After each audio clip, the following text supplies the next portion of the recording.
Cette année, le réseau Amande fête ses 30 ans.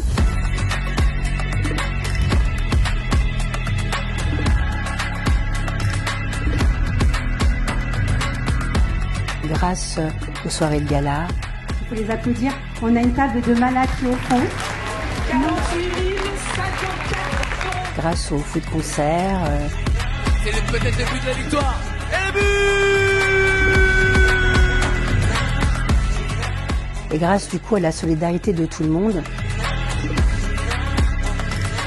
30 ans, c'est vraiment la moitié de ma vie et je me rends compte que j'ai dédié ma vie à cette cause qui me tient particulièrement à cœur.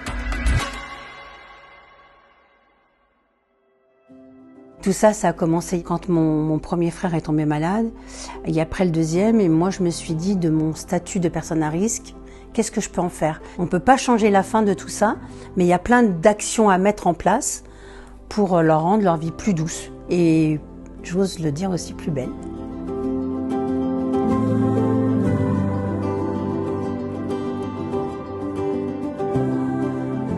Il y a eu vraiment deux phases dans la création de l'association. On va dire, il y a eu la phase 96-2002 où j'avais 2 000 € de budget de fonctionnement, où en fin de compte, je ne pouvais qu'écouter les plaintes, les besoins et les demandes des familles.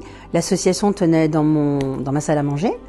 Et après, quand mon premier frère est décédé, j'ai rencontré Joël Batz, l'ancien gardien de l'équipe de France. Il a été touché par l'hérédité de la maladie. Il m'a dit mais ça s'arrête jamais. Je fais non, ça ne s'arrête jamais. Quand on a quelqu'un avec le charisme et le nom de Joël Batz à côté de nous, ça nous a ouvert énormément de portes. En 2003, Joël contacte Michael Jones, le guitariste emblématique de Jean-Jacques Goldman, et du coup Michael et Joël ont eu l'idée d'unir les deux univers, l'univers du foot et l'univers de la musique. Et du coup c'est comme ça qu'est né le foot concert, une idée complètement folle.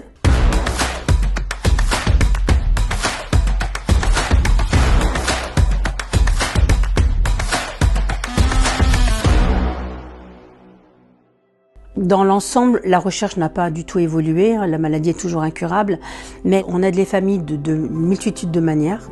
Grâce au foot concert et grâce aux premières soirées de gala, on a financé le premier centre qui a ouvert en France, qui est dans les Bouches-du-Rhône, qui est à Allot, dans la banlieue marseillaise. Et on a financé de l'achat de matériel adapté et un véhicule adapté aux patients. Et on est aussi un vrai soutien pour les professionnels qui viennent chercher aussi des formations, juste des réponses. Moi, je vais France entière former le personnel médical à la bonne prise en charge de Huntington.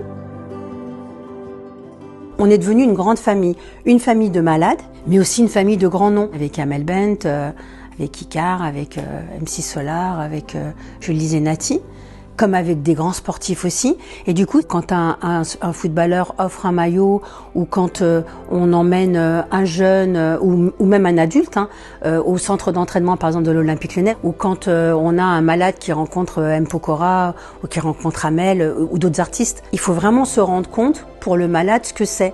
Parce que c'est quand même une maladie qui isole énormément de la société. Parce que quand on voit quelqu'un qui a un corps désarticulé, on a plutôt un sentiment de recul. Ça les remet aussi dans leur dignité. Et ils ont l'impression d'exister à travers les yeux de l'artiste ou du sportif qu'ils ont rencontré. Mon credo, c'est vraiment tout le temps la dignité. Ils méritent la dignité, ils méritent de la lumière. Parce que si on accompagne bien le parent, le jeune, il se construit pas en se disant mais si je suis malade, un jour ça va se passer comme mon père ou comme ma mère. Il dit ok, si je suis malade, j'ai d'autres possibilités de vie, je peux vivre intensément, je peux même avoir des enfants, mais du coup d'une autre manière. Donc vraiment notre credo est plus axé sur les jeunes actuellement. Il y a plein de manières d'aider l'association, et des fois juste de donner même un don. Nous, on sait ce qu'on va en faire, parce que du coup, il y a vraiment un accompagnement sur le long terme. Comme je vous ai déjà dit, on accompagne une famille, ça va faire 30 ans, la 4e génération.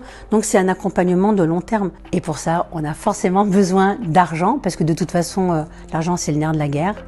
L'argent, dans une vie, on a besoin d'argent. Donc on a vraiment besoin de lever des fonds. Et j'aurais tellement de choses à dire aux personnes qui sont présentes ce soir, mais un peu comme la maladie, il y a tellement de choses à faire. Donc tout ce que vous allez donner, offrir à l'association. C'est pas spécialement à nous que vous allez l'offrir, mais c'est vraiment aux malades qu'on accompagne au long cours. Et on a quand même un très beau projet que l'on mène depuis déjà 5 ans avec Alexa, qui est de créer le réseau pour les maladies neurodégénératives. Donc rien que ça vaut vraiment la peine de se battre encore un peu. Beaucoup.